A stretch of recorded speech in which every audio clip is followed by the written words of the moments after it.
इस दुनिया में बुराई का मौजूद होना ये प्रूव करता है कि खुदा सबसे ज़्यादा ताकतवर नहीं है और वो सब कुछ नहीं जानता। उससे भी गलतियाँ होती हैं अगर वो है तब। Great philosopher ST. अगस्टीन सोचते थे कि अगर गॉड सबसे अच्छा है और सबसे ज़्यादा ताकतवर है और हर चीज़ पर उसका काबू है, तो फिर यहाँ पर इस दुनिया में बुराई क्यों है?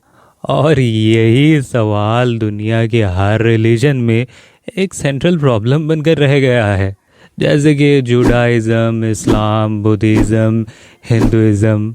और इस दुनिया के बारे में ये एक ऑब्वियस फैक्ट है कि असलियत में इस दुनिया में बुराई है। और इसी सवाल की वजह से एक चौंका देने वाला आर्ग्यूमेंट पैदा होता है गॉड के एग्जिस्टेंस के रिलेटेड। अगस्टीन जो थे वो इस प्रॉब्लम के एक पहलू का जवाब बड़ी आसानी से दे सकते थे। वो मानते थे कि हालांकि गॉड ने ही कायनात की हर चीज़ को बनाया है, पर तब भी उसने बुराई नहीं बनाई, क्योंकि बुराई कोई चीज़ नहीं है पर किसी चीज़ की कमी है। एग्जाम्पल के तौर पर एक तरह की बुराई जो कि एक अंधा आदमी जिससे गुजर रहा है, वो है कि वो देख नहीं सकता, उसकी आंखों की रोशनी नहीं है। और एक चोर के अंदर बुराई का होना, इसका मतलब है उसके अंदर ईमानदारी नहीं। पर अगस्टीन को अभी भी एक्सप्लेन करना ज़रूरी था कि गॉड ने क्यों इस तरह से दुनिया को बनाया, जहाँ पर ये नेचुरल और मॉरल बुराई और कमियां मौजूद हो। वो फिलोसोफर्स की बात को ही रिपीट करते हैं और कहते हैं कि इंसान एक रैशनल बीइंग है। उन्होंने आर्ग्यू किया कि गॉड को हम इंसानों की तरह रैशनल क्रिएचर बनाने के लिए उसे इंसानों को फ्रीडम ऑफ विल देना ज़रूरी था। और फ्रीडम ऑफ विल होने का मतलब ये है कि हम जो हैं वो अपनी मर्ज़ी से बुराई या फिर अच्छाई को चूज़ कर सकते हैं। और इसी वजह से गॉड ने पहले इंसान आदम अलैहिस्सलाम के लिए रास्ता खुला रखा। उनके पास बहुत सारी पॉसिबिलिटीज़ थी कि वो अच्छाई और बुराई में चूज़ कर सकें कि क्या उन्हें चाहिए। और यही वजह है कि खुदा ने ये पॉसिबिलिटी खुला रखा कि पहला इंसान आदम अलैहिस्सलाम सही और गलत को चूज़ कर सकें। और बाइबल और कुरान के मुताबिक ऐसा ही हुआ था आदम अलैहिस्सलाम के साथ, जब खुदा ने उन्हें मना किया था कि उस पेड़ का फल मत खाना, पर उन्होंने शैतान की बात मानी थी और उन्होंने खा लिया था उसे।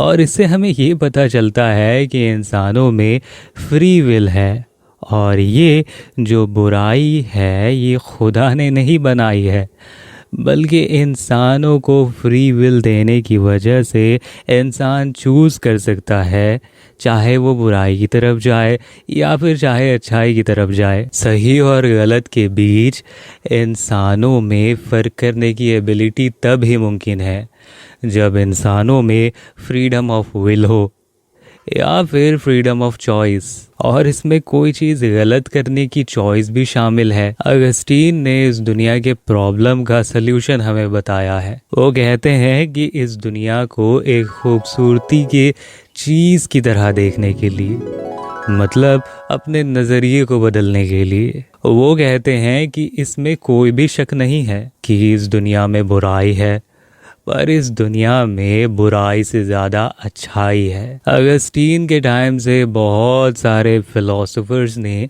इस प्रॉब्लम को सुलझाने की कोशिश की है, उन्हीं तरीक़ों से जो कि अगस्टीन ने प्रोवाइड किए थे।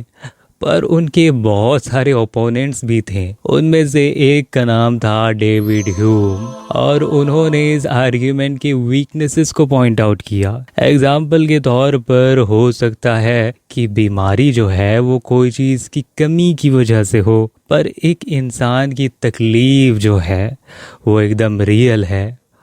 और इसके बारे में आप क्या कहेंगे, जैसे कि अर्थक्वेक और बहुत सारे बड़े बड़े डिज़ास्टर का होना दुनिया में, और बहुत सारे बच्चों का माजूर पैदा होना। इन्हें कैसे एक्सप्लेन कर सकते हैं आप? डेविड ह्यूम इस आर्ग्यूमेंट में पॉइंट आउट करते हैं, एक इंसान जिसके पास पिछला कोई भी नॉलेज नहीं है खुदा के बारे में, या फिर वो खुदा में नहीं मानता, वो ये आर्ग्यू करेगा कि अभी भी इस दुनिया में बुराई का मौजूद होना ये प्रूव करता है कि खुदा सबसे ज़्यादा ताकतवर नहीं है और वो सब कुछ नहीं जानता। उससे भी गलतियाँ होती हैं अगर वो है तब, या फिर उसका कोई वजूद ही नहीं। फिर भी वो लोगों के लिए जो कि खुदा में यकीन रखते हैं, उनके लिए अगस्टीन की ये जो आर्ग्यूमेंट है ये काफ़ी उनके सवाल के जवाब को क्लियर करने के लिए। एक बहुत ही इम्पॉर्टेंट पॉइंट, अगस्टीन ये कहते हैं कि इस दुनिया में अगर बुराई ना हो तो फिर इस दुनिया में इंसान ही मौजूद ना होंगे। चलिए इस आर्ग्यूमेंट को मैं आपको शॉर्ट में चंद पॉइंटों में सम अप करके बता देता हूँ, जिससे कि आपको आसानी हो। पहला, इंसान एक रैशनल बीइंग है, और दूसरा, इंसानों को रैशनल होने के लिए इंसानों में फ्री विल होना ज़रूरी है, और तीसरा, और इसका मतलब ये है कि वो अपने मर्जी से सही और गलत के बीच चूज़ कर सकता है, और चौथा, और यही वजह है कि इंसान अच्छी तरह से भी एक्ट करते हैं और बुरी तरह से भी एक्ट करते हैं, और पांचवा और आखिरी, इस सारे आर्ग्यूमेंट का और सारी बातों का कंक्लूजन यही है कि खुदा ने बुराई पैदा नहीं की, बल्कि बुराई इंसानों का एक फितरत है। तो कैसी लगी आपको ये वीडियो? कमेंट में लिखकर अपने ख्यालात का इजहार ज़रूर करें, और सब्सक्राइब करना तो बिल्कुल ना भूलें, ताकि ऐसी वीडियो आप कभी भी मिस ना कर सको। तो फिर मिलते हैं अपने अगले वीडियो में। ख्याल रखिएगा तब तक अपना।